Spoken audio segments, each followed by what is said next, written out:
महाकालेश्वर महादेव के तृतीय ज्योतिर्लिंग है, लेकिन इनकी एक और बड़ी सुंदर कथा है। इस कथा को बड़े ध्यान से सुनना चाहिए हमें।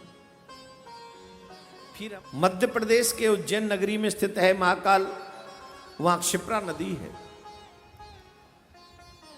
वहीं क्षिप्रा नदी के पास ही कुछ ही दूरी पर महाकालेश्वर मंदिर सुशोभित होता है।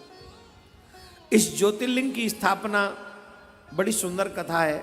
उज्जैन में चंद्रसेन नामक एक राजा रहा करते थे। क्या नाम था? चंद्रसेन। और चंद्रसेन नाम के राजा की एक विशेषता थी कि वो भगवान शिव के परम भक्त थे। परम भक्त, भगवान शिव के परम भक्त थे चंद्रसेन जी महाराज।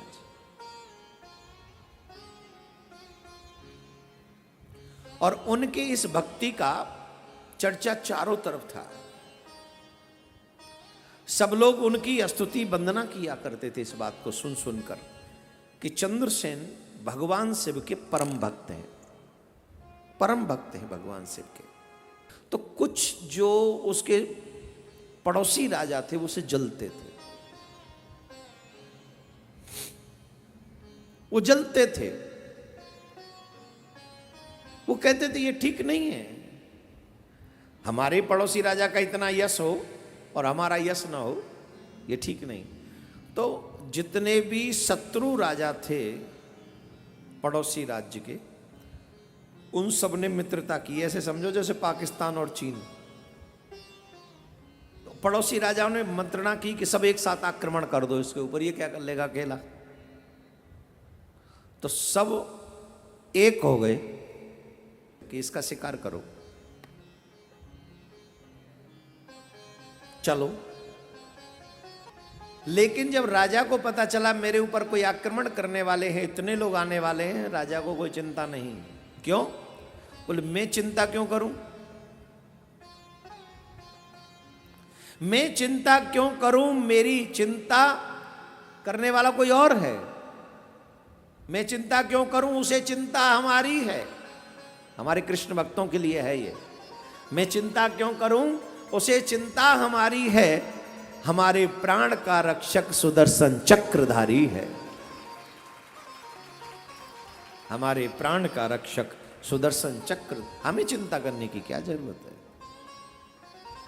तो राजा चंद्रसेन ने कहा हमें कोई चिंता करने की आवश्यकता नहीं। राजा ने प्रारंभ किया बाबा भोलेनाथ का अभिषेक, बैठ गया पूजा में बाबा के।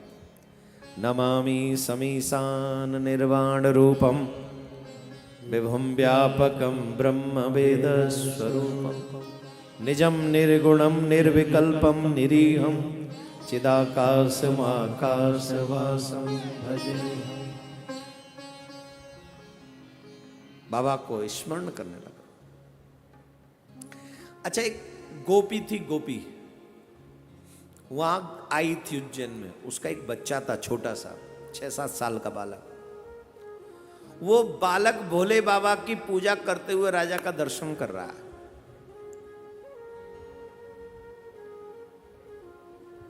किसका दर्शन?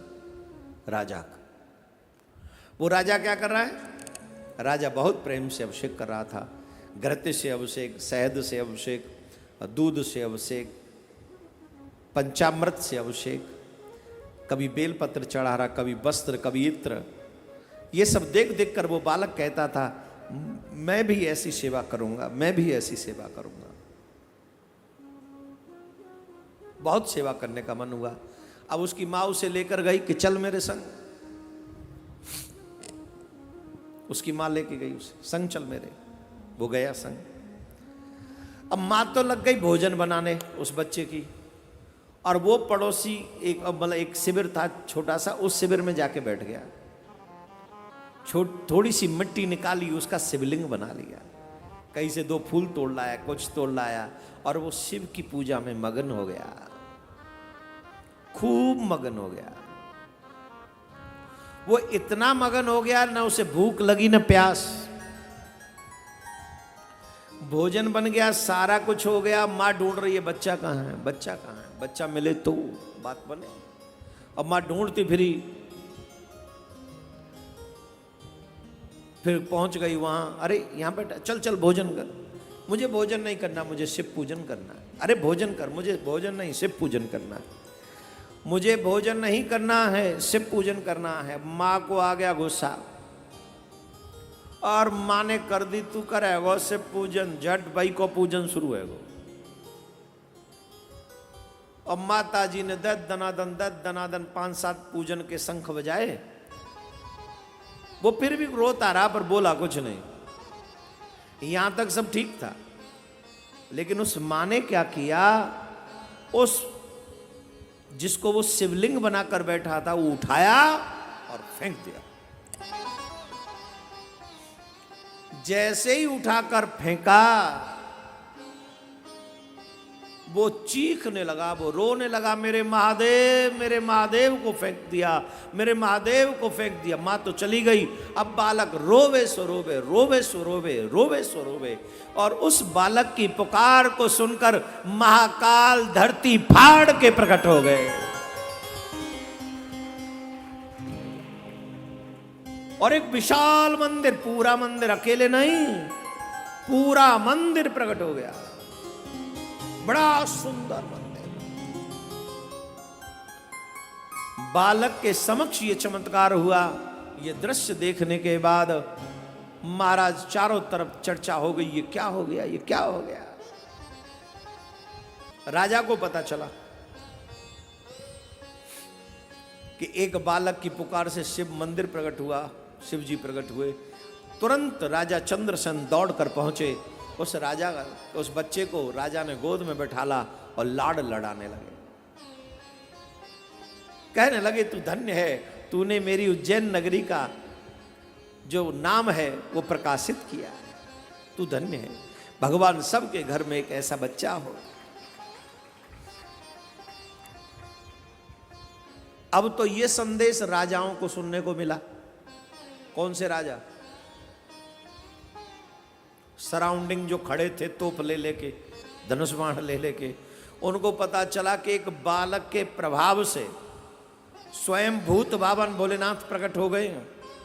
इतना बड़ा धार्मिक राजा है ये चंद्रसेन, इससे युद्ध करके किसी का हित नहीं होगा। धार्मिक व्यक्तियों से कभी लड़ना नहीं चाहिए।